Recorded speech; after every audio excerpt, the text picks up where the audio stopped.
Anglo Gold Ashanti started the Auditions Gold Jewelry Design Competition in 1999, which exists for the purpose of pushing the boundaries of jewelry design in important markets.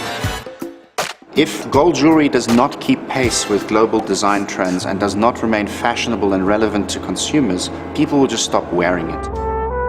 So the idea behind Auditions is to create an audition in gold through which designers present work to us in South Africa, in Brazil, in India, China and the Middle East. Give gold a new face, a sexy face, and a face that a consumer will want to connect with going forward.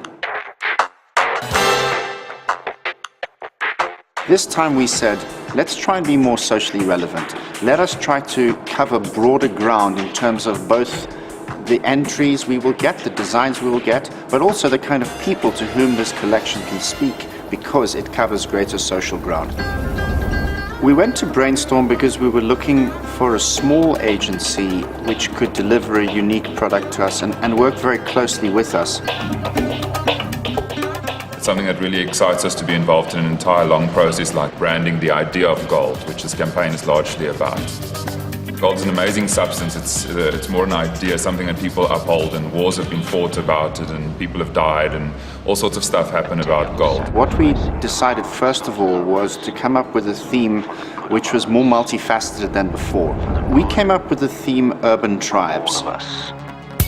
Nowadays, people are not as stratified according to the tribe or the class that they're born into, but it's more voluntary. So that was exciting for us. People can choose a tribe, people choose a tribe to belong to, and that is who we wanted them to start designing gold jewelry pieces and accessories for. What was a natural creative evolution of the concept was to try and look at the urban tribes and turn it into something that would inspire and sort of resonate with the entrants and then potential people, so there's more longevity to the idea.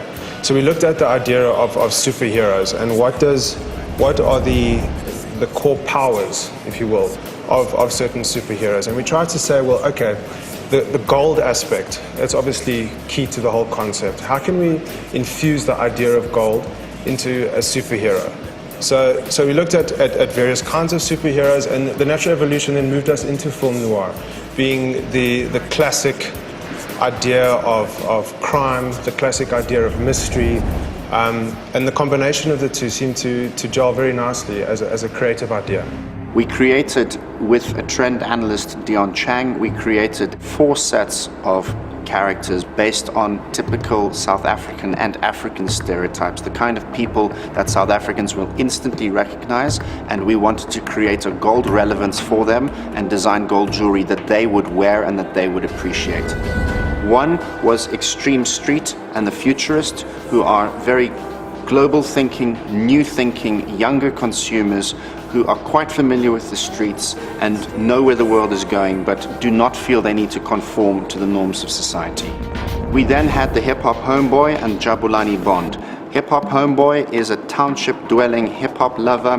Jabulani Bond is an upwardly mobile action man, business leader, business entrepreneur who draws a lot from the James Bond philosophy, but is proudly black and is very much part of South Africa. Both of these characters draw very much on influence from the US, but retain strong African roots.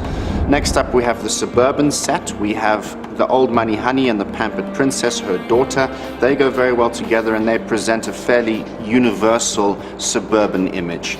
Then last up we have the Money set, the really rich set, which is the Black Gold Prince, who is a stupendously wealthy African who has made his money in resources or in oil, mining perhaps, and his counterpart, the Gold Digger, who is super beautiful, super sexy, very shrewd and cunning, but she makes no pretense about what she's after. She's after the richest man with the most money who will give her what she wants. We looked a lot towards Frank Miller, who created Sin City, because he also used film noir as his inspiration and created something which is a very stylish, very high contrast, a lot of white on black and those kind of things. He basically inspired us to combine the idea of superheroism and a graphic novel, and as well as the film noir inspiration, into the final campaign. I saw a lot of potential in the project. It just seemed like something really interesting to work on. On a personal level, I think we've just always wanted to work with this fantastic photographer. He has an extreme eye for detail, a master of lighting, and his conceptual thinking. We would sit around a table and the creativity would flow very, very easily.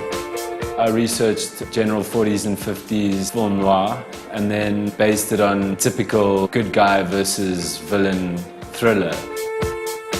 Obviously the lighting was very important to pull off that feel, but more important than that I think was the Sin City reference.